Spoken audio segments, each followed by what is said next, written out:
Good evening, everyone. Thank you for sharing your Monday evening with us. I think you're going to be very pleased that you did so. We have a pretty exciting panel here tonight. As you know, the Marketable Skills Conference is tomorrow, and it is co-sponsored by the Texas Higher Education Coordinating Board and the Texas Workforce Commission. And part of the work we've done on marketable skills has been done because TWC gave us, as part of the Tri-Agency Initiative, but gave the TATCB some grant funds to help us with the marketable skills goal. You're going to hear more about those efforts tomorrow. But it was really important to TWC, and we're very grateful for their support, but they really encouraged us to engage the student voice in this process as we talk about marketable skills. So it was their urging that led to the formation of this panel, and we were very pleased and very lucky to have Annie Jones lead the conversation for us tonight. Annie is of McAllen, and she's pursuing a law degree and a master's degree of public affairs from the United States of Texas. From the University of Texas at Austin. She received a bachelor's degree in German studies from Dartmouth College and a master's degree in politics with distinction from the University of Essex in the United Kingdom. Our keynote speaker tomorrow morning is also from the United Kingdom. Annie has worked in multiple Texas executive branch agencies and during 3 legislative sessions of the Texas legislature. Her higher education-related experience includes researching for a university strategic planning division, clerking in the Office of General Counsel at the University of Texas System, and interning in the Senate Higher Education Committee in the Texas legislature. We are all fairly convinced that one day she will be commissioner. Please welcome Annie.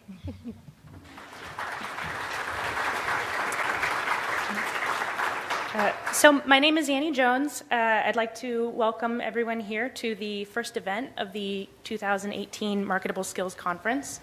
The first Marketable Skills Conference was held in 2016 in Austin.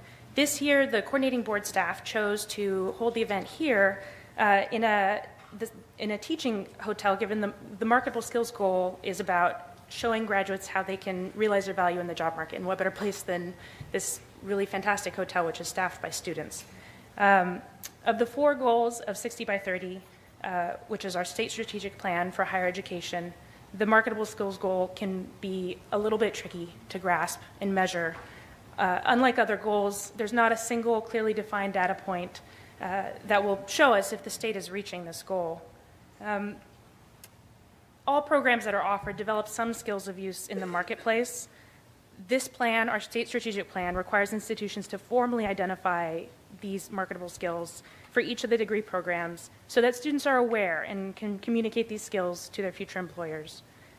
Employers are not only looking for hard and technical skills, they also need people who can communicate, who can synthesize, who can improve information. Graduates from liberal arts and humanities are especially good at these kinds of soft skills, but they may not realize how marketable they are and may not communicate them to employers in a way that demonstrates their value.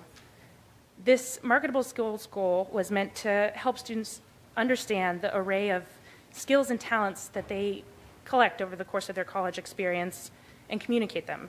A Forbes article in 2017 stated that the skills gap was not so much a skills gap as it was an awareness gap. This article stated, simply put, this is the inability for college graduates to make employers aware of the skills that they actually have.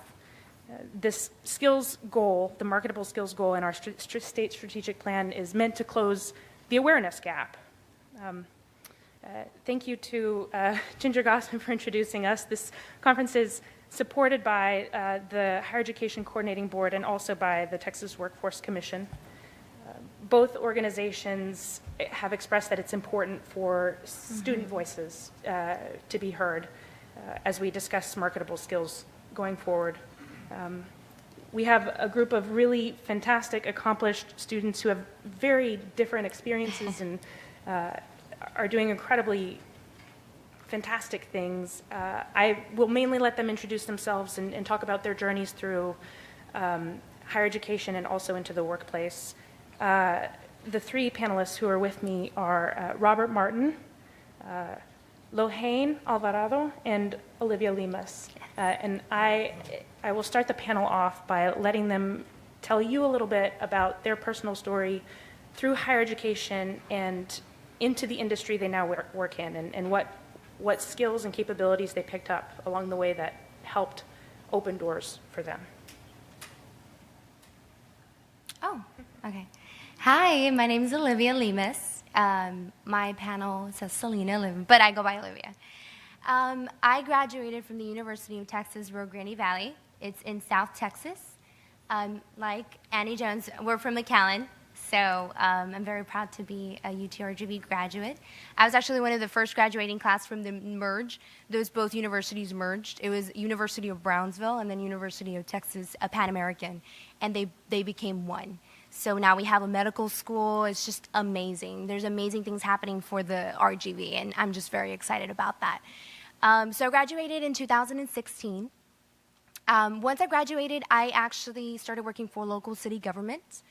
And then from there on, I worked for a local public relations firm.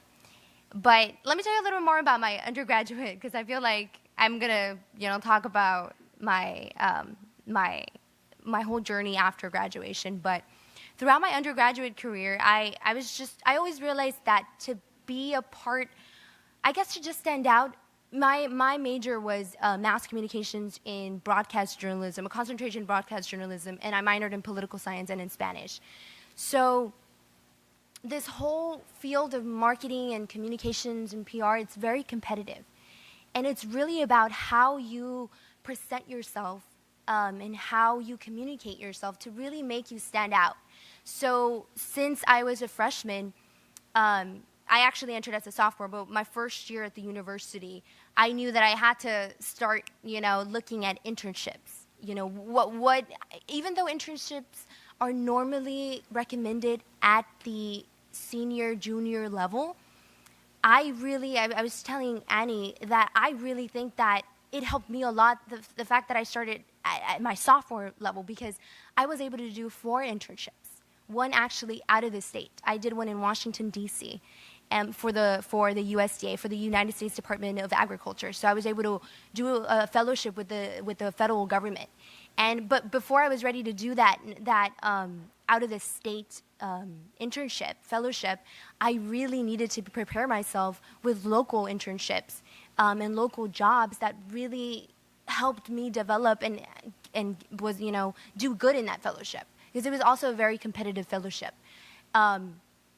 So I did 3 local internships, and one was with the a radio. It was a television. It was News Channel 2023, and then another one with Entrevision, which they have Univision. It's a local Spanish a station, and then another one was News Channel 5.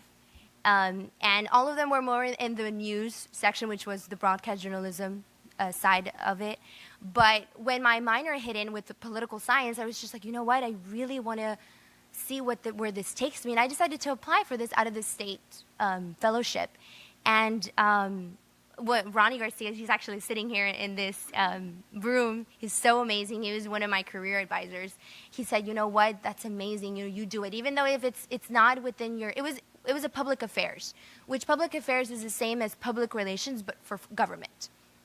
So it's just like, he was like, you know what, do it, take initiative. So also having that push and having that, I guess, to lean on, having that ability to have somebody that will push you, I think that was also very important to me with throughout my undergraduate career. So after I came back from the fellowship in Washington, D.C., I only had 1 semester left, and then I graduated. So then I was out in the job field, and it hit. So when I graduated, I was hit with having my part-time job at the local city government, and I was offered a full-time position, which I took, and I was just like, you know what, yes, thank you, Lord, for this opportunity. But then I sort of felt like it was at a stagnant level. Not that, city government isn't anything that doesn't promise you growth, but because I was hungry for something else, I was just like, you know what, I think I need to go on and I need to move on to the next step. But I don't know if am I going too much? So I was just like, you know what? I think I need to move on. And a local PR firm actually pitched me at an event. We were having a mixer with the local city mayor. And I was there and I was talking. And she was just like, you know what? Who's that girl that keeps on talking? And she's, on the, you can't shut her up. And she approached me and she's just like, you know what? I have a local PR firm. But I need people like you, people like you that are just, doers, that will do anything and, take initiative. And I was just like, I think that sounds like me. Okay, yes. My mind goes like 100 miles an hour. I was like, yes, of course. So I took a leap of faith and I left a job that was, it was paying very well to a local PR firm that maybe it wasn't even promising me what I was going to get paid.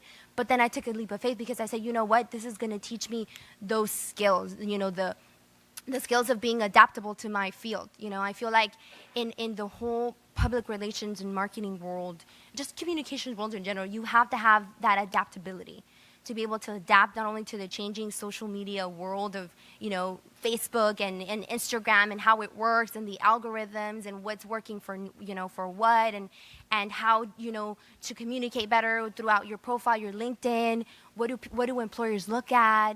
So it's just like, you know what, I think taking a leap of faith is going to be the best thing for me. So I left the city government and I started working for the PR firm.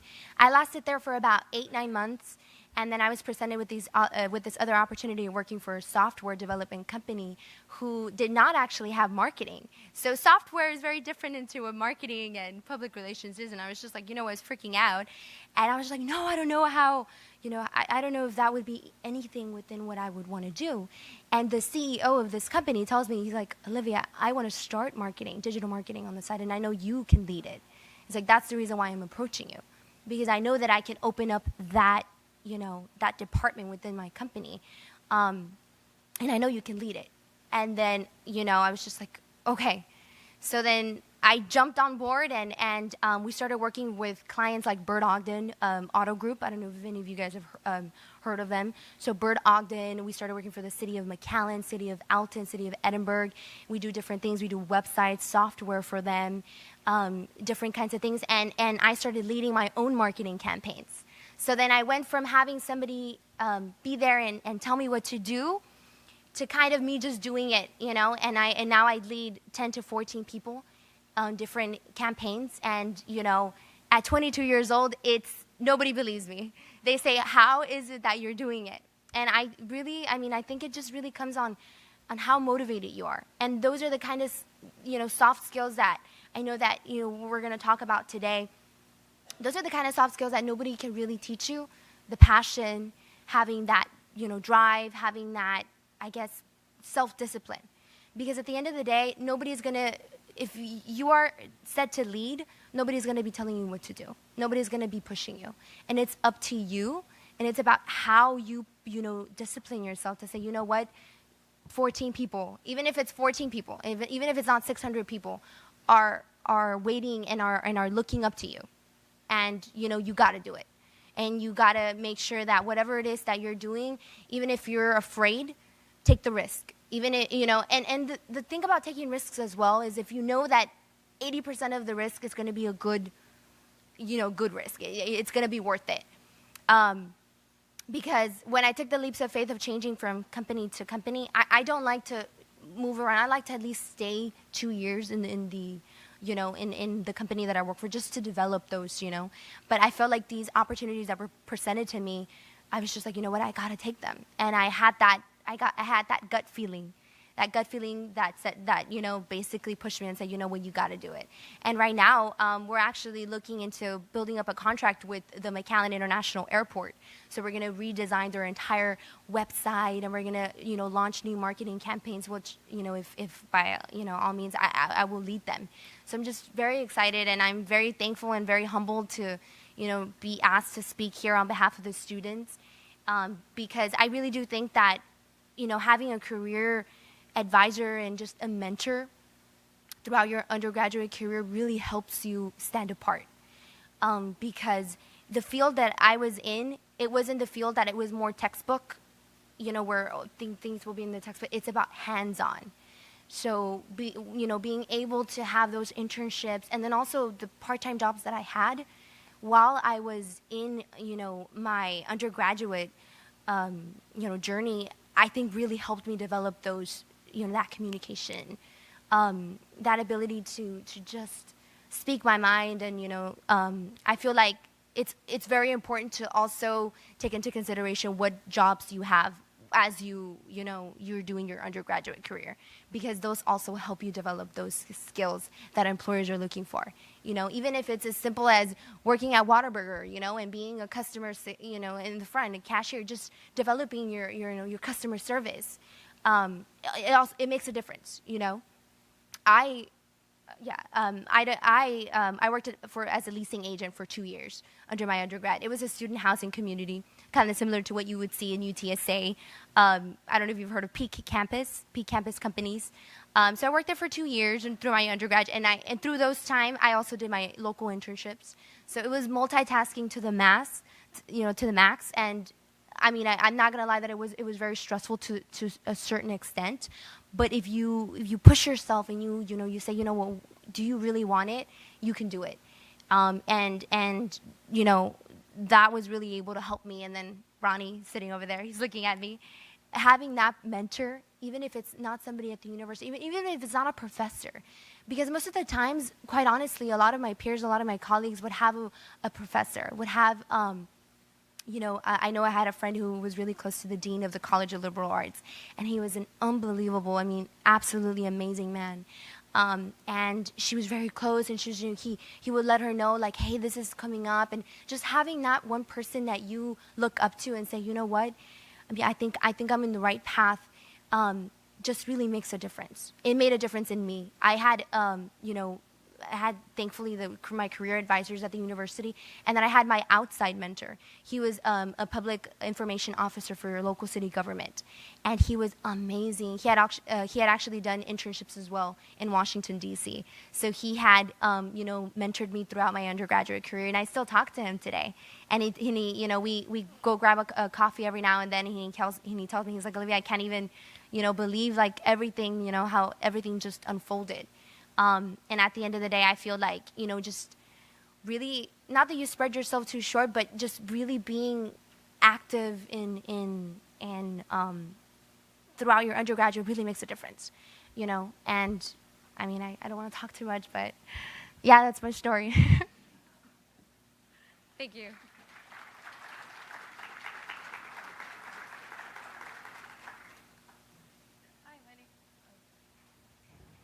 Hi, I'm Lohane Alvarado.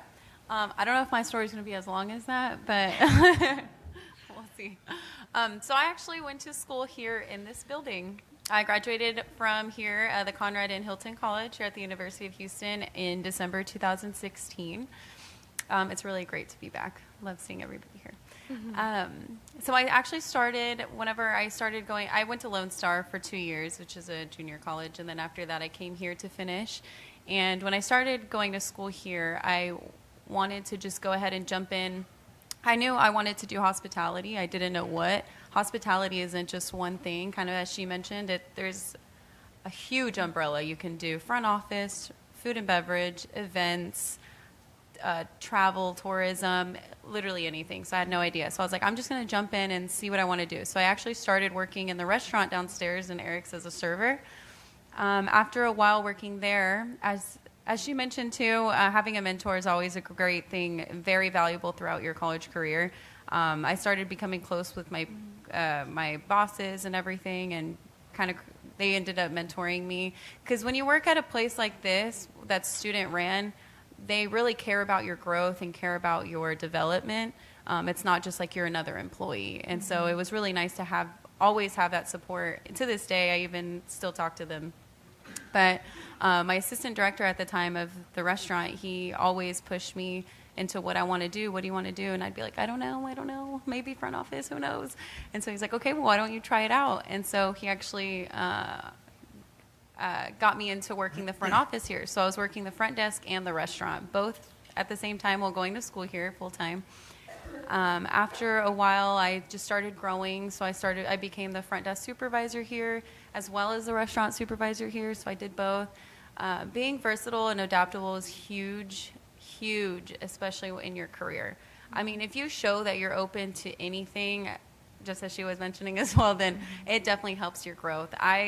Anytime they needed me anywhere, even cleaning rooms in housekeeping, you know, they would call me and I would be up there stripping the beds. If they needed me in banquets, like serving at one of these events one day, I would be up serving plates, even though I was working the front desk that day. It really shows character and humility whenever you're able to show that you're not better than that, or you're able to do all things. So throughout my journey here, I learned that networking plays a huge role as well. Mm-hmm. Anytime I met somebody here that, not even that seems important, but anybody in any company, at the front desk, in the restaurant, I always made conversation. I always made sure to kind of give them something to remember me. If I would always ask for a business card, that is huge. Add them on LinkedIn after. Maybe I looked like a stalker, but I didn't even care. So I was like, I want you to remember me. Maybe, you know, along the ways, who knows when we're going to cross paths again. Mm-hmm. That definitely benefited me as well. And then I learned that in hospitality, I'm sure it's like this in any other field as well, but experience it plays a huge role. So I wasn't too involved in the college, but I was involved by working. I was always working here. So everybody knew me because I was always here, because I was always working. And so afterwards, once it became to like junior, senior year, I would go to these junior year I started going to the career fairs, but I wasn't looking for a job because I was okay with what I was doing, just kind of growing in what I was doing. But I just went to meet everybody, as I mentioned, get business cards, show face, I guess. Senior year is whenever I actually started. And upon graduation, getting close to graduation, I applied for 4 management programs with 4 different hotel companies. So it was Hyatt, Starwood, Marriott, and Hilton. Did not know what I wanted to do, but I figured that was a great opportunity. Long story short, it's basically a rotational internship, but after you graduate, it's called a management development program. Your first 3 months, you rotate from department to department for about a week. And then the last 3 months is you're in your focus. So if it's front office, food and beverage, whatever that is. So I actually, on career fair day here, I had 5 interviews after, all back to back. It was a very exhausting day. But I ended up getting into all 4 different management development programs. And thankfully, I had mentors here, such as the general manager who actually asked me to speak today. I swear once a week I was in his office. I don't know what to do. What do I do? Help me. Give me all your wisdom, because he's worked in hotels for like 20 years. So I was like, please help me. And so he was actually very helpful, helped me lead the way I ended up selecting Hilton. Since I already worked here, I knew what the culture was like, and I wanted to just keep growing within the company. So I did the Hilton Management Development Program in Orange County, California for 6 months. It was definitely stepping out of my comfort zone and growing, and as I mentioned before, doing things that I'm not used to doing. I did that last year from February to August. After that, I wanted to come back home. I wanted to keep doing hospitality, but come over here. So then I applied for positions around Houston. I had 2 options. I either had the option of assistant manager at a property of 300 rooms, or supervisor position at the Hilton Americas downtown, which is 1,200 rooms. So complete opposite. You know, anybody that hears those titles is going to say, oh, take the assistant management position, of course, salary, more money. You know, I actually went the other way, so I took the decrease in pay, but I wanted to learn more. As I said, I was always hungry. I wanted to keep learning. I never stopped doing one thing. I wanted to keep growing. So I was like, I'm going to go the 1,200 room route, and let's do front office there. I know it's going from management to supervisor, but why not? And I even had people asking me, why are you doing that? Why are you doing that? But in the end, I'm so thankful I did that. So I started there this past August, a week right after Harvey. I was actually supposed to start on the day of Harvey, and I was emailing them. I'm like, I don't think I'm supposed to come in today, but I'll try. I don't know. It's a long drive from Katy. So then I started working there in front office, and I am very thankful that I started doing that because I realized that is actually not what I wanted to do anymore. So after doing front office for 4 years, it was about the time where I was like, I am so happy I picked the larger hotel. It's easier to move departments to departments if I need to. So actually, as of 2 weeks ago, I just started my new position in finance that I love so much now. Being in charge of the hotel's money, no big deal. But I really enjoy it so far. Constantly having mentors and helping me definitely go out of my comfort zone and switching positions and just keep growing within the Hilton brand and company.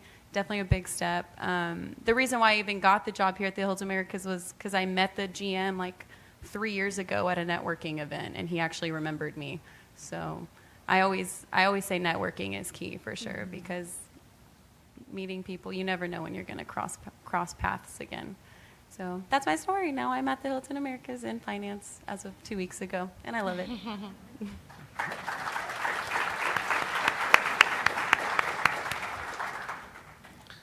Hello, everyone. My name is Robert Martin. My story started, I was prior service Air Force for 4 years. Served as an aviation resource management in Biloxi, Mississippi. So the reason I'm telling you that is because there's kind of a stigma around, he's military, he's going to get out and get a good job, etc. And yes, that did kind of happen, but I actually had to market myself because my job in the military wasn't technical. I was administration. So when I came out, I was looking at going back to school. I had a few friends that were going to a junior college, Navarro College in Corsicana, Texas. And so I decided to join their petroleum department and get the 2-year degree. So I had to get an internship there. And I think that a lot of us relate for the soft skills. I think that's probably the one thing we all have in common, because we pushed ourselves to do whatever we had to do to get a good job. And that's hence the reason we're all sitting, I guess, on this stage right now. So as an internship, it was in the decline of the oil, so I had to market myself. Again, we had people come from all these good companies, and I tried to use my military experience to no avail. So while it was a good quality, again, it wasn't technical. So I had to do the work. I had to put the work in. And again, it was in the decline, so a lot of people were struggling and didn't want to put the work in to go get a job or to get the internship to graduate. So I actually went to a small company, pulled the president aside, and he ignored me for about a week. But I stayed on top of him. And his assistant finally pulled me in after a meeting one day, and he hired me and worked with me to go to school. I finished school. I got my associates there, and Chevron actually came through, a couple other companies, and I was fortunate enough to get hired on with them. And one thing that the professors used to tell us in school was, always say yes, which again wasn't in my vocabulary all the time, because they wanted to send us to North Dakota at the time. That was the only place hiring. I lucked out. I didn't go to North Dakota. I went to Wyoming.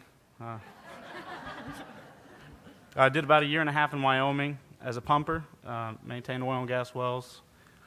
And then we went through a round of layoffs. Fortunately, I was lucky enough to fall back on my prior military with administration, and that's how I ended up down here in Houston.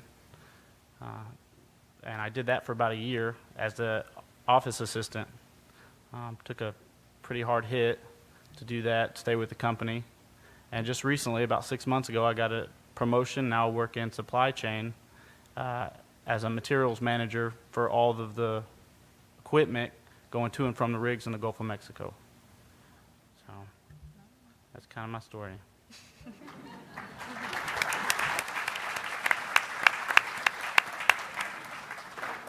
So I'd like to turn the conversation to focus on skills acquisition. So I think that all of us came in with some skills when we entered into higher education.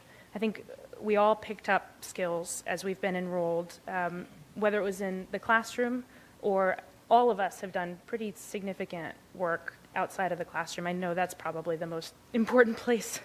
It's not a great thing to say to a group of educators, but the internships and short-term positions and work opportunities has been a really critical place for me to pick up skills. I'd like to more narrowly focus on the classroom, talking about the classroom and connecting the skills that you learned in the classroom to the work that you're doing right now. When I look at what I've done in the last 4 years, I can say, I have these skills, it's the LinkedIn kind of skills list. I can say, I can do research on LexisNexis, or I can do data analysis, I can run a multiple regression. So those are maybe more technical skills, but also when I look at my public affairs, especially career time in school, I can say for almost every class I've had to deliver an oral presentation. I've had to work in a group, as painful as it is, for almost every single class, and those are real skills that I think you use. So I'd like to hear from you all a little bit more about connecting what you were learning in a classroom here or in your institution with the work that you are doing, now or in the recent past. I actually had a class, it was a senior level course when I was already in my senior year. And it was, I believe it was campaign management or something like that. And it was within the concentration of mass communications. And I remember that class specifically, the professor would go and pitch different local companies. I know that we had Affordable Homes and Blimpie Sub. I don't know if you've ever heard of Blimpie Sub, maybe. And we would, you as a group, so groups never work sometimes. It shows you how to work with others, but then you see those people that take advantage of the people that really do more. But then at the end, that's real life, right? So, so we had to, conjure up with, five to six people, and you had to come up with the most strategic campaign that you could to show the best possible way, because there was a Blimpie right in front of South Texas College in McAllen, and that Blimpie was just struggling, and it was because they had no strategic marketing, they had no Facebook, social media presence, they did not have any at all B2B marketing, which is business to business. So they were really failing on that, and B2C, business to consumer marketing. So they had a lot of problems, and you as a student with your group, you had to come up with a unique way to come up with an awesome campaign to kind of revitalize the Blimpie Subs right in front of the South Texas College. Why was it that college students were going into Subway instead of Blimpies? Was it because they had a sandwich guy outside of the guys going like this? Or was it because Subway was just cheaper, what was it? So we did that, and I feel because of the fact that the professor went out of his way to teach that, because that wasn't the way that other professors, I had other peers who had taken that class with different professors, and they had approached that class in a very more textbook, more like, okay, this is what you do, this is examples. But this professor, it was Dr. Nick Taylor, and if any of you guys have heard of him, he said, you know what, I'm going to do it differently. And I'm going to put you with actual companies to see your work. So not only would that put the pressure on us to not do just student level, not that it's less than what you would show in a real life, but it put pressure on you because this is real companies. And at the end, not only would you, there was a $500 prize, right? And it wasn't so much that the money was the incentive. It was because that was a possible employer. If they saw what you were doing, like Affordable Homes, they within the marketing side, they were hiring people. And so when we did the campaign, it just really showed you how to, I guess, come out of your whole, I guess, thinking box. You were just like, okay, you know what? These are actual companies. If I end up working for an actual firm, for an actual employer, how am I going to actually solve these real life problems? Because one, the Blimpie Sub was actually facing those problems. It was really low on sales. Not a lot of people, they did not have any traffic coming through the door, so that was a problem that they were facing as well. And you as a student with your whole group, you had to come up with a campaign that would make it come to life. And you had to do two remotes for radio. So you had to do a voiceover, you had to do a script, you had to do a live commercial, so you actually had to film. So this is where you learn all the public relations side, because you're on your camera, you put your phone, you edit, you do video editing. We also had to do a print ad. So basically everything that now in my job I do for every client. Whenever a new client comes in, whatever problem it is they're facing, if they want something to do more within the marketing, or they want community relations, which that falls more into public relations. Now you know how to identify, when you sit down with your client or with the person, the business that you're working with, and you listen to their problems and you say, hey, this is what they need. So I feel like when she said that, that's the first thing that came into my mind, because that class, I remember my group won. And Affordable Homes actually approached us and said, you know what, set me aside and said, we would like to hire you. We would like to hire you to work for us. And at that point, not that Affordable Homes was not something that I was looking to work in, I was very, humbled by the fact that they approached me to work, but I was still a student, and I was not going to jeopardize my undergraduate career just to work there, because I knew that it was more important for me to stay on path.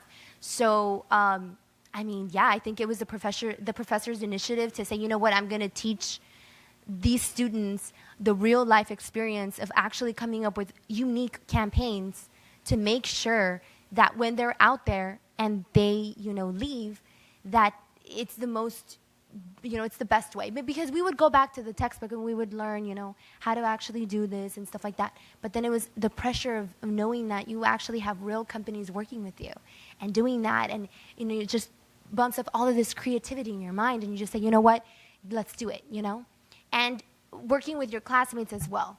Having because in the group, you were able to see who was going to be the leader, who is going to be the ones that would follow the leader, and who were going to be the students that were going to kind of sit down and wait to be led. Because, not that they didn't have the initiative, but, they were just waiting to see who would come up with things, right? And that's kind of similar in the workplace, because you have amazing people who follow, and they follow so incredibly because they listen to you, and they're amazing listeners. They listen to you and they say, you know what, yes.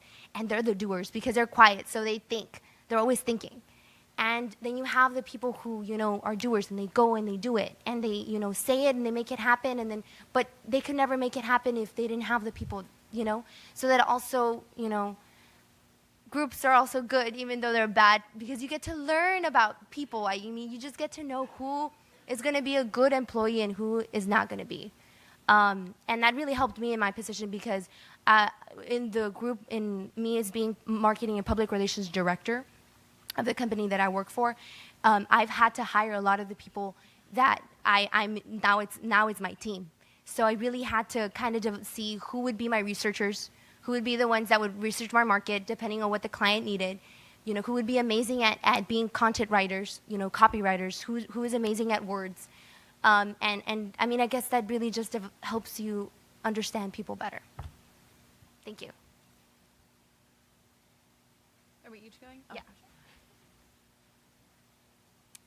I would say in the classroom, definitely, as she was mentioning, like hands-on, getting ready for the real world helps a lot. I remember in my accounting class, we always had projects about once a week with different people, and you definitely learn how to work with other people. Oh my goodness. But that teaches you for the real world. Rarely do you ever have a job that you're never going to have to work with anybody and you're just sitting there by yourself. No, constantly you're going to need help from different departments, different people, sharing ideas, sharing just anything in the workplace, and that helped so much. I remember just countless sleepless nights working on these projects, and I'd always wonder, why does she hate us? Why is she making us do this? But and this was actually in my accounting class. Now I'm doing accounting. That's weird. But anyway, I remember but it taught me so much. Working on Excel, working numbers, and working with my peers. And as she was mentioning, some people don't want to do it. Some people do. To be honest, most of the time I just kind of took over, because I was very particular about my grade. I actually graduated summa cum laude here, so I wanted, an A plus in everything I did. So I mostly was the one that kind of took over and wanted to do everything my way, which definitely taught me that sometimes I need to not do that and step back because, having too many cooks in the kitchen does not work out all the time. But yeah, it definitely just sets you up for reality, working with other people and problem solving, and that hands-on experience as well helps a lot too, creating budgets in Excel and things like that. Yeah, I would have to add to that and say the same thing. I mean, to be able to put your hands on something makes a big difference, at least for me. My very first semester at Navarro, I had a professor, and we went through the class, and he did everything by the book. And, I took great notes, and I learned some. And then the next semester we came back and took him again. The first thing he said was, who can tell me how to gauge a tank? So, well, yeah, I can tell you how to gauge a tank. But if I were to go do it, I probably wouldn't know how. So just being able to, we would take regular trips after that toward the end and go out and actually do these things. And it makes this is a world of difference. So staying on the topic of skills acquisition, and this is something that I think everybody here has brought up to an extent. I think that we all gain skills in the classroom, but moving back to kind of the space outside the classroom, part-time jobs or full-time jobs or even extracurricular activities that you may have participated in, I'd be really interested in hearing if you could pick out maybe one position, one experience.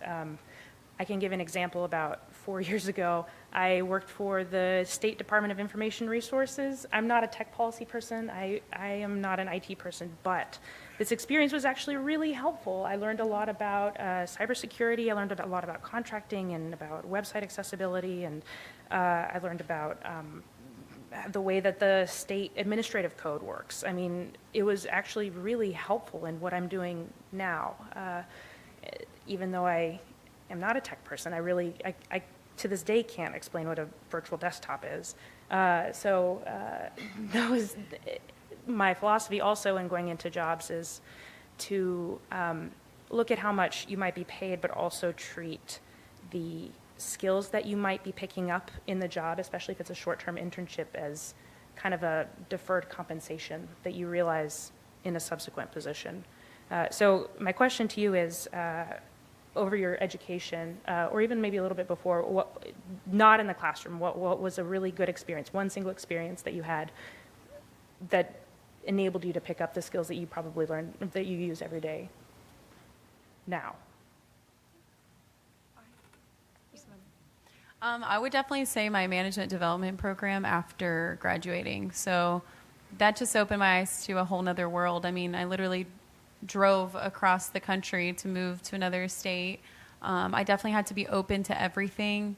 And then during the program, getting to move around, rotate from each department, getting to move around, and just see what everybody does I mean, I kind of did that here, but that was to another extent. That was even considering sales and revenue, and I mean, a lot of it I understood. A lot of it to this day I can't explain revenue. That was the most confusing week of my life. But that also got me to be open to every single department in a hotel business, and that actually even helped me now picking out my new job. I decided finance because I remembered my week in finance there. I was like, oh, I actually really enjoyed that, and everything made sense to me. Maybe I should try that. But also what it also taught me was networking within your job as well. I mean, not networking, I guess it would be more of creating those connections. I created connections with everybody in every department as I went along, that anytime I needed something, once I was in my focus, such as front office, if I needed help from food and beverage, I had the director of food and beverage right on my side to help me out. Or if I needed something from sales, they were right there to help me out because I created that connection. And now I definitely do that here at my hotel. I mean, that's how I landed this job in the first place, was because I definitely created those connections around my hotel to be known in a positive way. So people heard good things about me, or because I would help you. Actually, my second to last day in front office, we were short rooms, and housekeeping needed help from anywhere, and I was the first one to jump up there and actually clean rooms. I didn't think I would ever have to do that in a 1,200 room property, but you never know the things that happen. And so it's just creating those positive connections within people in your workplace.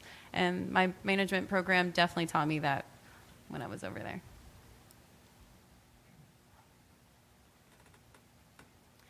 I guess I would have to say the fellowship that I did in Washington, D.C., to me was just, I mean, you get out of your comfort zone. I was coming from South Texas, you know, really closed in like, it was a small city, and I guess just getting out of my comfort zone and going over there and staying there for the entire summer, for me was just, I mean, this is going to be your I guess the way everything shifts, you know, the way that the huge shift of staying here and seeing the world that is, you know, South Texas, the RGV, to going into the, you know, Washington, D.C., which was to me a huge, it was like a safe haven because Washington, D.C. is where everything happens, policy, you know. I minored in political science, so that to me is also something that I'm very passionate about. So when I was there, I knew that, you know, we actually had a little panel like this for the program that I did. It was called HACU, the Hispanic Association of Colleges and Universities. So that's where I did my program with. And we had a panel like this with panelists up in the front who were talking about just, you know, being yourself and being able to just, you know, take initiative, even if you didn't know what it was. I was interning within the public affairs sector. So within the USDA. I remember when the USDA picked me, I was picked by the United States Department of Agriculture and then the Department of State. And I remember I took the USDA because it was going to be within the public affairs, and because, I mean, you think about the USDA and a lot of people are like, oh, what are you going to do with the Department of Agriculture, you know? The NRCS, like, you're going to be working with, like, you know, food and science and stuff like that. Like, that's not you. And I was just like, no, I mean, who knows? I mean, like, you're stepping out of your comfort zone. You're learning new things. You're learning, you know, about this whole, you know, an array of different things, and it's just amazing to me because you never stop learning. And that's another thing that you never do, and I know that I'm never going to stop learning. There's going to be somebody who's going to probably be more knowledgeable than me, of course, you know. You start off, and you know that there's going to be people who are going to know more than you, but you're there to soak up. You're there to be a sponge. So when I was in Washington, D.C., I was a sponge. And I was dry as I could so I could soak up everything that I could not even think that I would be interested in learning, you know? And when I was there, I remember my director was just like, you know, this is the Secretary of Agriculture, which was Tom Vilsack at that time, and he had like 4 Secret Service agents, and I couldn't even see him. I just remember his hand coming outside of the Secret Service, and I was like, hi, how are you? You know, nice to meet you. And he's like, oh, nice to meet you. And then I was just like, I don't even know how he looks like. And then they showed me a picture. I was like, oh, okay. I was like, he had a firm handshake. And I remember other interns who were also doing a fellowship with the USDA. They were like, oh, we never even got a chance to meet him. And it was because I was 2 months in Washington, D.C., and then they flew me, because I was a field intern as well. So 2 months in Washington, D.C., and then 2 months in Iowa. So I was in Iowa. I was in Des Moines, the capital of Iowa. And Tom Vilsack, Secretary of Agriculture Tom Vilsack, he was actually from Iowa. So when he came and visited the federal office there, the federal building, I remember I told my director when I was there, I was just like, can you please, I was like, I met him in Washington, D.C. I'm sure he remembers my handshake. I'm sure.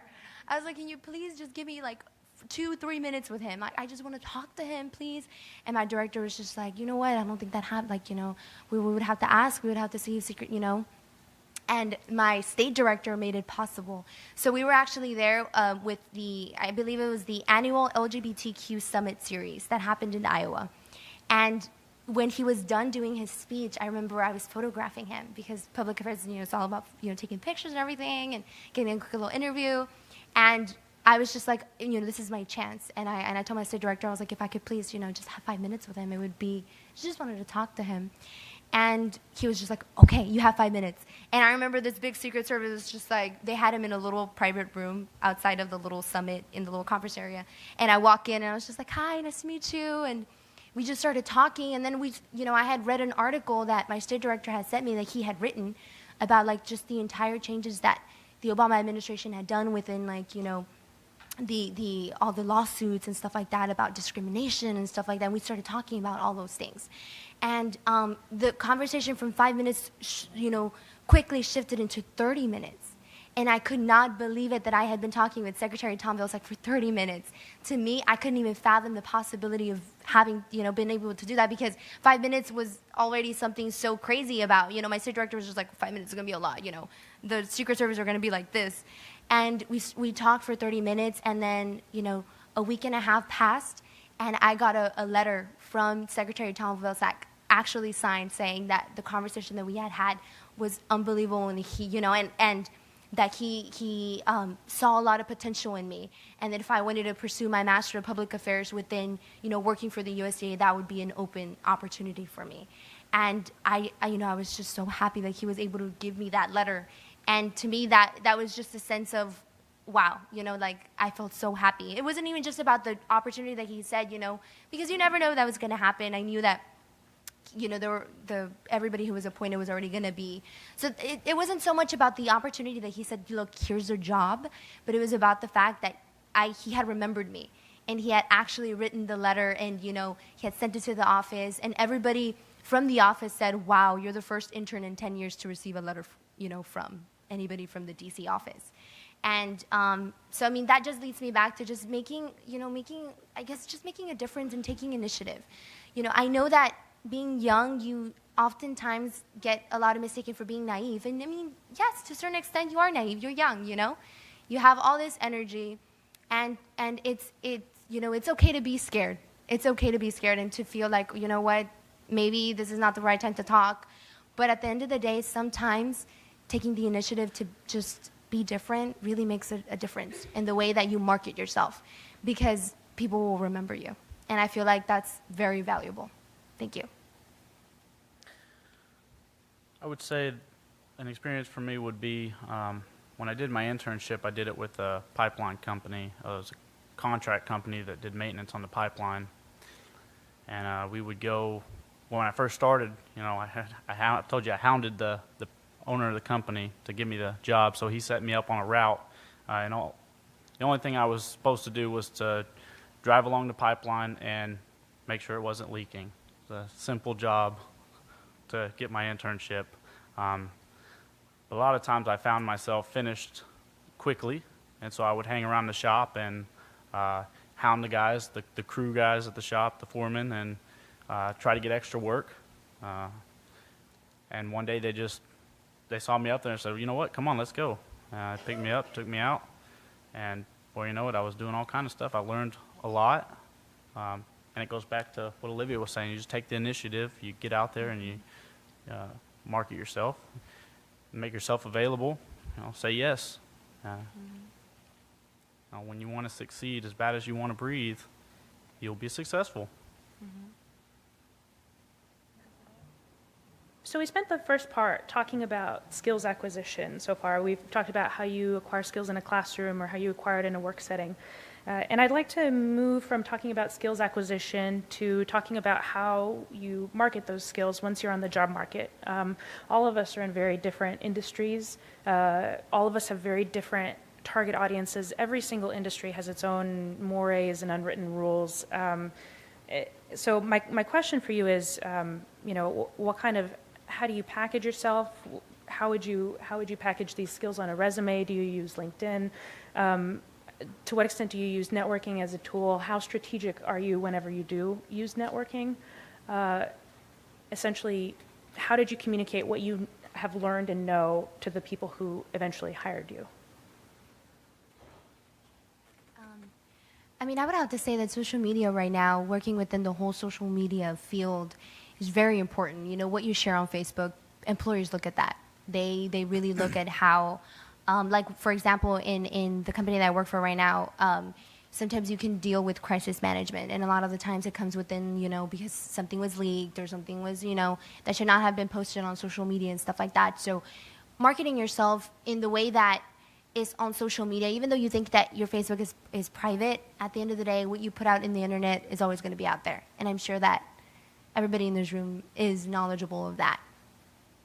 But having an active LinkedIn for me was also a huge thing when I came into my job. But the way that I jumped from my local PR firm to the company that I work for now, it was just a lot of word of mouth. It was networking. What Leanne had said. It's so important for you to keep those active, relationships, even if it's as small as meeting somebody, doing the 10-second or 15-second elevator pitch at some, wherever you may go, and doing all those things. But keeping those connections and then adding them on social media, on LinkedIn, or even another thing that I do whenever I talk to somebody and I get their business card, I write something that I remember in the business card. Like, let's say they were wearing a pink tie. I was like, okay, pink tie. Because it helps me remember, and then remember the conversation that I had with them. So that then right on the same day, I go to my laptop, and even if you just got 5 business cards, 5 emails, hi, thank you so much for meeting you. You send a quick email. And now you have that email saved on your emailing list, because now Google, if you have a Gmail, it'll pick it up. And you have that email there. So if by any chance they'll ever email you again, you have it there in the file. Because sometimes business cards, they'll get lost. And there's a lot of apps that now, I don't know if you've heard of them, but you can actually put your business card, you put it on the phone, you take a picture of it, and the phone itself, the app, will literally put everything, like the email, the phone number, the name, everything on the contact, and it will add it on your contacts. And it's awesome. It's an awesome app. I got a new phone, so I didn't put the app there again, but I'll find the app, and then I'll send it to Kyla, and then hopefully maybe she'll take it out or send it out. But it's a really unique app, and those apps are out there. But yeah, like sending a quick email, having an active, a LinkedIn profile, and then just always making sure that wherever you go, whether it's, in mixers or in networking events and conferences, that you just have that, I guess, attitude. Because a lot of the times, whenever you don't have that attitude of wanting to just keep on going, you fall into the sense of conformity. And I feel like when you fall into that sense of conformity, then you give it out. I'm a firm believer of vibes. When you encounter somebody who's very negative, you kind of pick up on that. I don't know if people would agree with me, but you kind of feel that negativity, and you're just like, oh, okay, So when you're out there and you're trying to market yourself, pretend like you don't even have a job. Let's say you have a job, but you're looking to move on to the next job. Pretend like you don't even have a job and you're hungry for that, next move. I feel like it's the attitude at the end of the day, how you sell yourself, because nobody wants anybody can read a resume, anybody can go on LinkedIn and have somebody endorsed you on so and so skills, but when they meet you on person, are those skills really going to be your personality? Are they really going to describe who you are? I think that it's really about developing yourself, and and at the end, people will follow within social media and stuff like that. Forgot I turned that off. I'm just going to build on everything she said pretty much, because I do almost everything she just said. As I've mentioned this so many times, but I just can't stress enough networking, because anyone that I meet, big or small, in a restaurant or the front desk, whatever they do, I always collect a business card. And I would actually write down as well, because I remember I would go to these social mixers with Hilton and Marriott when I was doing my interview weekends for their programs.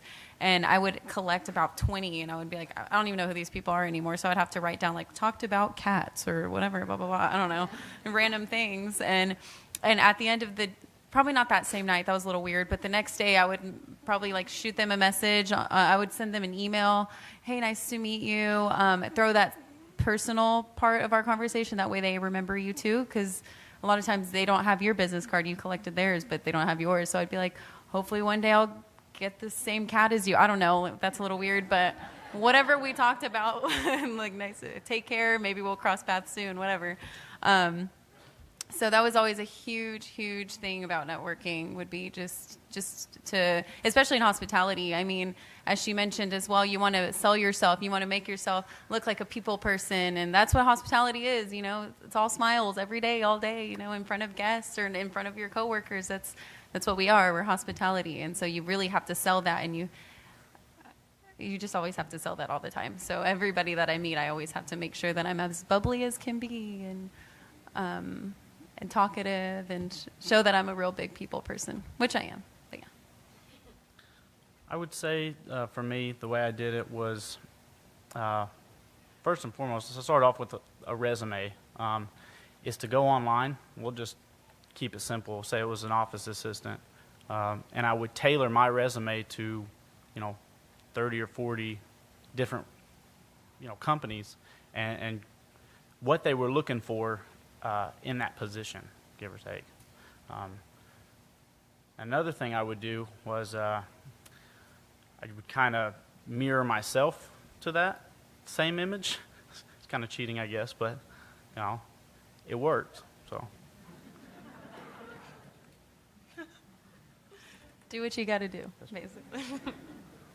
It's really been interesting to hear all of these. So I guess over the past, since I graduated in 2011 with my undergraduate degree, I've been on probably half a dozen job hunts, and I've tried, I think, many of the strategies. I tried the sending your application in through the Talio software or whatever it is, and essentially at that time, closer to the recession, it was a little bit like pitching your resume down into a black hole.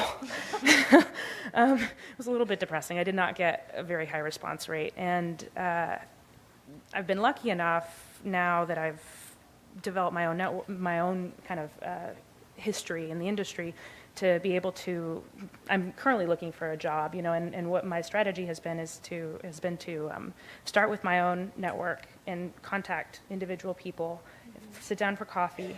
Typically, they will suggest 2 or 3 additional people for me to contact, and this becomes a little bit tricky because it's kind of an exponentiation. You can only manage talking to so many people at one time. I also keep a very detailed spreadsheet with names of the people I talked to, how I contacted them, whether they contacted me back, where our meeting was, what we talked about during the meeting, whether I sent a thank you note, whether a job offer came out of it. I get very spreadsheety.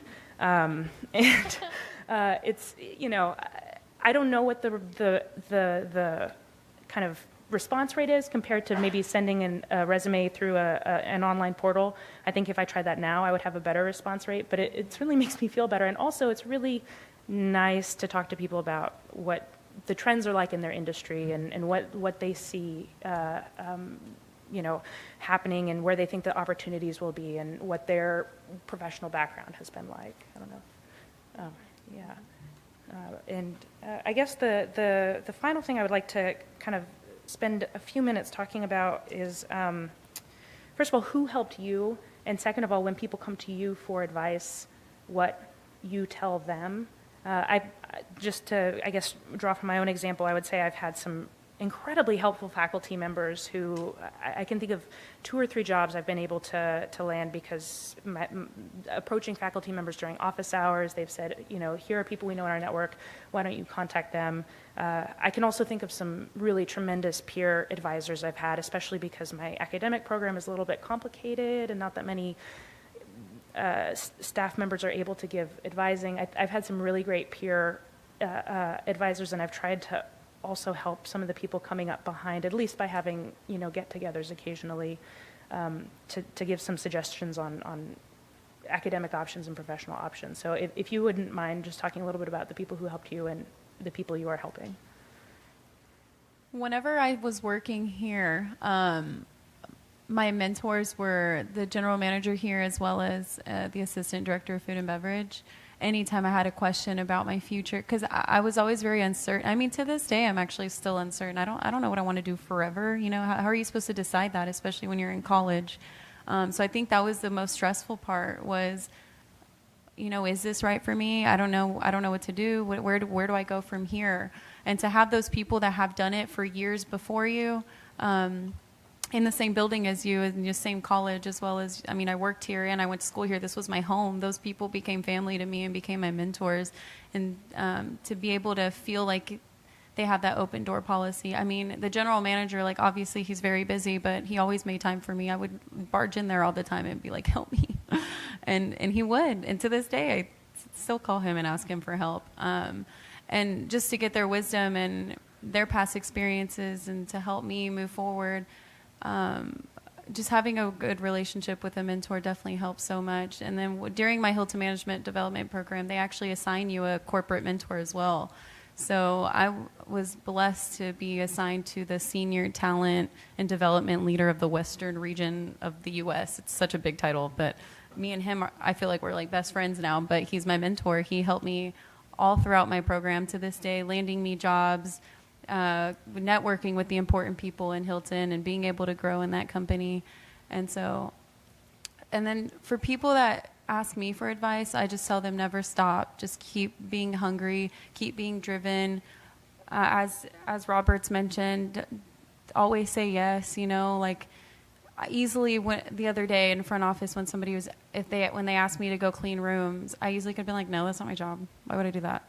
But no, right away I went up there. It was already 10 p.m. and I was up there cleaning rooms and helping out because we needed it. And just showing that you're willing, showing that you're flexible, showing that you're always there, I think helps a lot. So that's always my advice I give to people, to just be driven. So I actually used the chairman of the petroleum department. I leaned on him pretty heavily. He actually taught a few of the classes there, and he was prior military as well, so we kind of connected a little bit more. And I would say your attitude goes a long way. So I was always on top of my game throughout the course of my degree. And going back to the last question even, another thing I did was, toward the end, in order to land a good job, was to get a lot of letters of recommendation from these higher guys in the school. Their word goes a long way. So,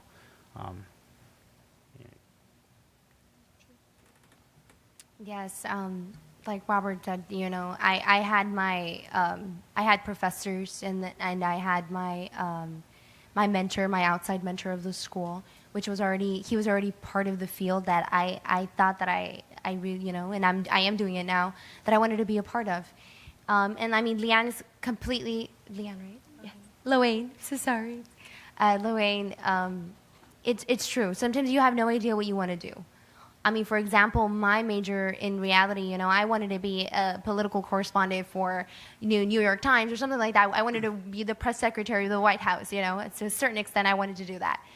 And then this whole public affairs thing, when I entered with Washington, D.C., it kind of shifted me into what I wanted to do. And now I want to be a multiple business owner. I want to have my own PR firm. I want to have different kind of, commercial real estate. I also want to do real estate on the side. And I have all these things that are coming into my head, but it's really just about thinking to yourself, okay, the people that helped you, for example, my professors, they would always tell me, Olivia, there's a certain thing that you have to at least have in common. What is it? It doesn't matter if you're going to do one thing for the rest of your life and that's all you want to do. Like, for example, a doctor, you're going to go to medical school because you want to help people and that's your passion and you want to, cure the sick and that's what you want to go to medical school for. When you're within the College of Liberal Arts, for me, communication, you're just a creative mind all over you have all of these ideas that you want to do, but at the end of the day, you have to solidify into what you really want to do. And my passion was to help people. But how do you help people in the communication side, Do you help businesses grow? Do you want to be a business owner yourself and help other people grow? Like for me, for example, hopefully in 5 to 6 years, I want to open up my own PR firm. And I want to help, local small businesses and I want to stay in my region in South Texas, just because that was another thing I was actually talking to Annie about. South Texas it's kind of like this safe haven where not a lot of things have been done. So you see so much potential for growth. And I mean, you see larger markets like Houston and Austin, and there's a lot of amazing public relations firms and just amazing businesses in general. But for me, it's about making a difference. But how do you make a difference in an area that it's so competitive? So I know that for you to be able to do that, you have to start small. So for me, I really want to, stay in my region for right now and make a difference there. Bring all that I can down here, because in South Texas, we kind of have this thing in the RGB where we say we're always 5 years behind. And it's a joke that we say around the Rio Grande Valley. But at the end of the day, I know that we're going to catch up. And when you catch up, I know I'm going to be there to, help out small businesses, bigger businesses, whether it can be whatever it is within the public, relations marketing, crisis management, whatever it may be. And I am very thankful to my mentor, because at the beginning I was just like, okay, maybe I'll go this route. And then he tells me, he's just like, Olivia, no, I guess you find it in your heart to what it is that you really want to do. Take risks, take, I guess, leaps of faith. What is it that you want to do, and how much do you want it? How much? Because at the end, it's really how much do you really want it?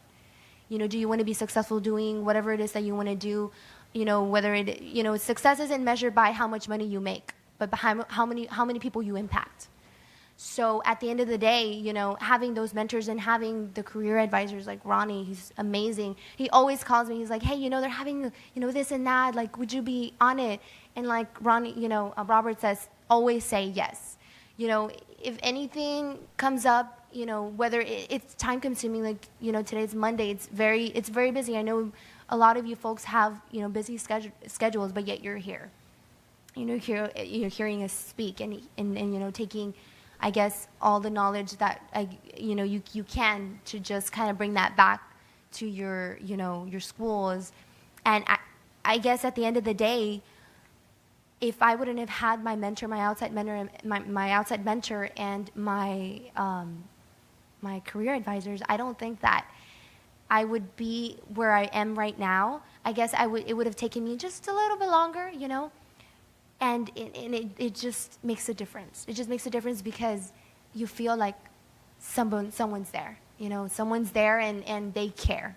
And the advice that I would have to other people who approach me, I have a lot of the times when I go back to UTRG, because I do want to go back for my master's. I am into that possibility of doing it within the next year. So I'm looking at different programs and stuff like that. But I have a lot of students who tell me, they're like, Olivia, that's insane. Like, I don't know what it is that I want to do. Like, can you help me? And I always tell them, like, just have that will of everybody has that doubt. Everybody has that doubt of, okay, where am I going to go? But nobody has a doubt of what you want to do. Because at the end of the day, you want to do something, maybe not as specific as what your career will be, but you want to do something. Whether it's helping people, whether it's, being the next person who's going to cure cancer, or there's going to be an entrepreneurial, you're going to come up with new business, initiatives or stuff like that. That you want to do something within that, I guess, field. And it's just about, finding out what that field is and then looking for what is in that field that you would love to do. If you love people-to-people interaction, you love to, I know in the company that I work for, we have developers. And those developers are the most introverted souls I have ever met in my life. And I make them smile. I literally will come up to them and be like, hi, good morning. And they'll be like typing with like a Cheeto bag and like a Coke. And they'll like completely ignore me. And then until finally one time, one of them told me, he took off his earphones and said, God bless you, because I sneezed. And I was like, what? I was like, you speak. Because they don't really talk. But because then that's them, they're happy doing that. They love developing, but then you see the product that they create, and it just it blows me away. Because even though they don't talk to people, I mean, that's their thing, They create amazing things, but through computers, through software. And then me, I love people-to-people interaction. If I didn't talk to people, if I didn't have that interaction with people, I don't think I would be happy in what I do. So, just follow your heart and follow what your passion is. Because at the end of the day, nobody can teach you passion. Passion is what you have in your heart and what you have in your mind and what you have in your body, and say, you know what, I have a purpose in my life and I'm going to go and I'm going to chase it. It doesn't matter how long it's going to take me, I'm going to go for it and I'm going to make it happen. Thank you. If I may add one more thing. So another thing that my professor helped me realize as well, and I think it's helped me be as successful as I am today, is, like I said, going back, he was prior service Air Force as well. So one thing that in the military is, at the end of the day, you go where they tell you to go and you do what they tell you to do. Right? So I've always had that mindset, and he kind of reinstated it in me once I got out because, I know what I want to do, but sometimes companies have a different path for you too. And so it's always keeping an open mind and being competitive in the job market. All right, so we started out by talking about skills acquisition inside and outside the classroom. We talked about marketing those skills, and then we ended by talking about career advising. And with the time that we have left, I think it would be hopefully helpful if we could get some questions maybe from the audience. I think there's maybe a microphone in the back. If anyone has any questions. I should have. Just so it will show up on the recording. So can you talk a little bit about how you all interacted with your Career Center office back when you were in your school? I know you mentioned the career fairs, but other things that you maybe participated in, can you share some of that experience? I have one quick one. I'm not going to lie, I didn't use it often, but there was one class that required us to go to workshops there, and one time I went to a resume workshop. That's actually how I learned how to do a resume, because before working here, I never even had one. And so that's actually where I got to create one, and they would edit it for you and approve it for you as well, which is the same. I use that same one, and I just keep adding onto it or taking off of it, but I still use that same template and everything. So that's definitely helped me a long way, because I wouldn't have gotten half of the job opportunities since graduation that I would have without that workshop, for sure. So that was definitely very helpful. Go for I it. was going to say, adding to that, so the same, I never used it at all. And the one time I did was or actually I probably took the class 3 times, but for the resume. But very helpful. I actually had, in UTRGV, we have this thing where you can apply online for jobs and stuff like that, but your account goes inactive if you upload a new resume. So that's another thing that I know I would email Ronnie all the time. Hey, I uploaded my resume, but then he would check it. He would see anything that was wrong. He would help you, if you needed anything, changed or moved, like, hey, this is not the right thing to say. You would edit it, then you would upload it again, and then he would activate your account. And that was after, evidently, you learned how to do the resume, right, which you would go and learn. I remember the first time I brought my resume in, it was all red because they had, okay, you got to switch this over here. You got to, change this over here.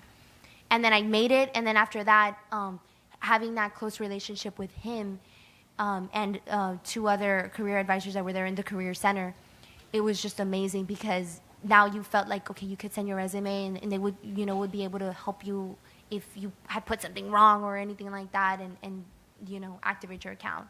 So I feel like that was a neat thing for them to deactivate your account, and until the new resume was uploaded, because it would make you do it. Yeah, they did that here too. You weren't allowed to apply for a job without having your resume checked before. Mm-hmm. So I think that's super cool because in a way it kind of forces you against your will, but it helps. Yeah. In terms of finding a job, so I'm a dual degree student in the School of Law and in the Public Affairs School, and both schools the employment market is incredibly different, and the resources at hand are incredibly different. The law school career services office, I would say, has about 1 or 2 dozen staff. The Public Affairs School has maybe 1 FTE, and it sort of makes sense. You have a certain set, relatively rigid paths out of law school. You might want to work for a large law firm, then you probably have to go through on-campus interviews at the beginning of your second year and then clerk in your summertime, and so that requires a very formal structure. And there's also a lot of reporting requirements, for instance, reporting to NALP or the ABA, and that also requires staff, or perhaps you want to clerk. So that, it makes some sense. I have since decided that I would like to work in policy, and the paths out of policy are extremely variegated, and there's no one size fits all. And so to me, this is about taking responsibility for my own job search. I mean, it is unfortunate that we have a very anemic career services department. I wish it were larger, but finding a job is my responsibility, and it's my responsibility to go and network and present myself as best as I can. I appreciate any resources that are available, but it shouldn't be, it's not. It's not the other way around. Right, if that makes sense. I've really enjoyed listening to all of your stories, really fantastic. And each of you shares a number of really important qualities. I hear a lot of grit and determination in each of you, and that's something that you had undoubtedly. Hopefully it was developed through your education. But I also hear the ability to connect with other people and to build relationships and to make those relationships matter. The other thing I hear, which I'd love to hear you comment on, is adaptability. Each of you experienced changes in your career path, and you took some turns. And I'd love just to hear what those moments of adaptation taught you and how you think about being adaptable as you go forward in your career. May I ask a quick clarifying question? By adaptability, do you mean occasional failure? Well, twists and turns, right? Careers Trials don't, and tribulations. in my experience, move in a straight line. Sure. Yeah, of course. Okay, go. Okay, go ahead. Yeah, go. Okay, so I would start by saying the program I went through was focused more around working on oil and gas wells in Midland, to them day-to-day things. And so when I was hired with Chevron, they sent me to Wyoming. It's a different world up there. So I had to quickly learn how to work on oil and gas wells in cold temperatures, work on heavy equipment like compressors. And so that kind of was let me back up. So in the military, they kind of have, the step-by-steps for everything you do. So there's no failure, I guess you could say. It's a fail-safe. Whereas out here, it was kind of left up to me. So it was a quick. I don't really know how to say it, but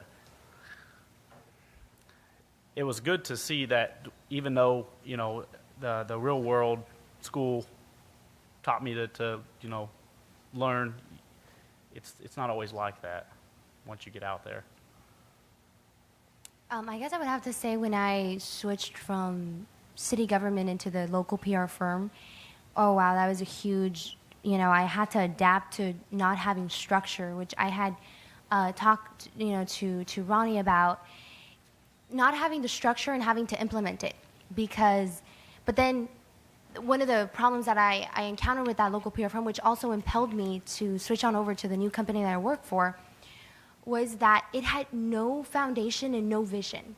Even though the PR firm at the beginning, it seemed, like, oh, this would be amazing, but because of the person that was leading it, it did not have any structure, and she was not willing, the person who was leading it, not willing to set structure up to create that, sturdy foundation for the company to flourish. It was just a constant because I would implement it just because it was a small PR firm of 2 owners, and they had 2 interns. And she had brought me aboard when I had mentioned that I was at a mixer for the mayor, and she told me, she's like, I want you. And she came in and she kind of pitched me. She's just like, you know what? I want somebody who's really driven. I want you to be my future CEO of my company. And she kind of, and that's another thing that I do want to touch up on. Having somebody put too much over there in the valley, you would say, mucha crema en los tacos. And that is a thing where they overpromise and then, they underdeliver as a company. And that's one thing that you really do have to be really on the lookout, especially when you're hungry. Because when you're a student and you're hungry, you're willing to do anything. I know I was willing to do anything as far as working right and doing everything right. But working and, it didn't matter what job I had as long as I was doing a job and I was doing the best that I could in that job. And so I was just like, yes, of course. I mean, she told me, oh, I want you to be my CEO, and I want you to do this and that. You could do it. And the first 4 months, I did. I got 10 new clients. But the thing is that when we would get new clients, because there was no structure in the company, it was just. I mean, where was it going? How would we expect to grow? There was just absolutely no structure within the company. So I had to adapt to almost working 90 hours a week. 90 hours a week I would work, and it was insane, and I think I was just giving myself too much. And I was just like, I can't do this. And I had to adapt in the way that, having very structured, very structured job with the city, no more than 40 hours. Everything had to be set in stone. You had, your benefits, you had this, you had that, and then this company didn't. And it was just more of a, okay, if you get, if I'm more clients, you'll get commission. And it was more commission based, I guess the whole thing. But I wasn't hungry for money. I was hungry for learning, for knowledge, for grasping everything, just because I knew that I wanted to have more than just that. And when I finally adapted to just, making sure that everything was just running, smoothly, making sure that, because I went from a real structured place to having no structure, implementing the structure, I had to adapt to making sure that, everything was running the way that it needed to be run, because, our clients were depending on that, and we had the retainer, and, and at the end of the day, there was no contract work. It was just so confusing. So I had to adapt to that, but at the end of the day, I didn't have to adapt for it to change the way I knew that I would never open up a PR firm that way, or I would never work for another employer that was that way. So I learned so much. Even though it was not that great of an experience, I gained so many connections because I was able to figure it out, and that's what she would tell me. The owner of the company would say, Olivia, figure it out. You go and do it. And it was so scary because it really allowed me to step out of my comfort zone, not in the greatest way, because it was just so much pressure that it was just so scary. But then I did it, and then I said, you know what, I can do it. But then I realized that at the end of the day, it's not so much about how you adapt to that working environment, it's if you enjoy that working environment, if you know that that's a good working environment for you. And I finally said, you know what, I don't think that this company is has the values, the culture that I seek to have in an employer. And me, myself, and the 2 interns and the other girls that were beneath me, that I was leading, we all left on the same day. And it was not by my choice, it was because they themselves saw that. And I mean, it was just the trials and tribulations of all of these things that were happening that, all summed up to the same day. And it's the way that I guess everything just was bottled up inside, and that's another thing, when you're in your employer and you're working there and you say, you know what, there's things that you don't like or there's things that you don't agree with as well. I mean, like that also links into what in the classroom. I know that I had a friend who had a really bad experience, in the class set, and her talking to her professor, it helped solve the problem. So at the end of the day, going back to the company that I was working for, I mean, speaking my mind and saying, you know what, I don't think that this is, this company and I work well together. I think that it's time for me to just, move on. I think I made the best choice, and I adapted now to the company that I work for. And the most ironic thing, though, is that the company that I work now has amazing structure, but it didn't have marketing and public relations, and I created the small department that we have, and now we have the department. So, but because that company did have the opportunity to grow, and it was just different, and it was a different, the way that you adapted to that, the way that I adapted my mind, my creativity, my effort, and just my drive, I mean, just really made the difference. And now, I mean, we're getting clients such as the McAllen International Airport, cities, and it's just amazing.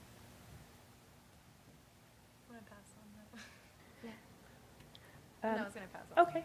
I think that we're almost out of time for questions, but I did want to respond briefly to this. So you mentioned grit, connectivity, and adaptability, and I'd like to touch on failure and mistakes.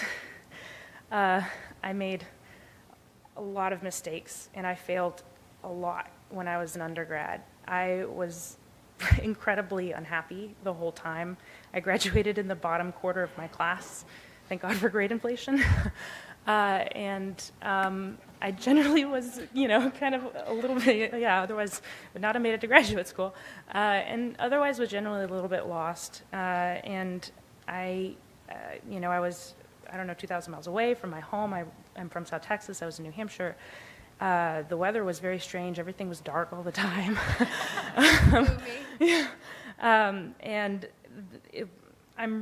I am unbelievably lucky that I had grace to be able to make a mistake and not have it ruin my life forever. I made a lot of mistakes. I didn't perform as well as I could have. And when I finished and came back home and started my first job, everything started to click. I had, my first job was working for the legislature as a legislative analyst. I thought the work was interesting. My coworkers were fantastic. I really valued the 9 to 5 or the 8 to 6 job schedule where I could have a geographic separation between my work and my home, my sleeping schedule, which had been very messy for almost my entire life, started to right itself. I was very lucky to be able to make mistakes and not have them end my prospects. And that's, you know, a lot of my current processes and what I've done is an outgrowth of mistakes, which I think is not really something that's necessarily touched on all the time. Anyway, so I think that with that, we are just about at 7 o'clock. And that might be the end of this session, but after this, tomorrow morning, I hope that you'll join us for the Marketable Skills Conference, the full schedule. So thank you.